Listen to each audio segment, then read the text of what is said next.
Le Zimbabwe va commencer le rationnement des enfants à un repas par jour, alors que la sécheresse causée par El Niño continue de faire des siennes. Il s'agit de la pire pénurie alimentaire du pays en plus de 15 ans. 2 saisons consécutives aux faibles précipitations, l'actuelle étant la pire en près de 3 décennies. Conséquence, des récoltes de maïs détruites, des troupeaux décimés et près de 33 000 enfants victimes de malnutrition. Le gouvernement a annoncé un programme de nutrition de 200 millions de dollars à compter de mai pour les enfants des écoles primaires dans les régions les plus vulnérables où l'impact a été déjà dévastateur selon les agences d'aide. Nous voyons un fort absentéisme dans les écoles, un faible niveau de participation dans les classes et on enregistre également un niveau élevé de transfert d'enfants des zones rurales vers les zones urbaines. Selon le ministère de la Protection sociale, en octobre de l'année dernière, 3 000 enfants avaient déjà quitté l'école dans la région fortement frappée du nord du pays. Un nombre qui pourrait être bien plus élevé maintenant.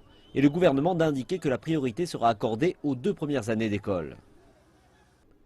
Le plan d'aide alimentaire complémentaire ajoutera une pression supplémentaire sur des ressources déjà manquantes en raison de la sécheresse. En janvier, le gouvernement a lancé un appel aux dons d'1,6 milliard de dollars pour nourrir 3 millions de personnes.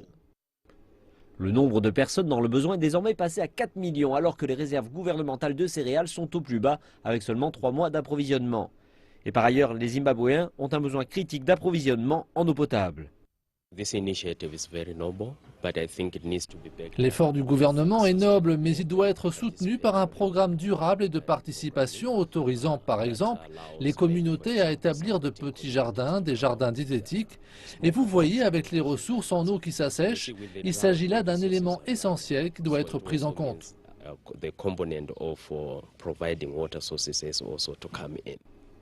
Plus d'un tiers des puits dans la région nord de Matabeleland sont asséchés. Des rapports indiquent également que nombre de sites de réservoirs d'eau dans le pays se trouvent à des niveaux dangereusement bas.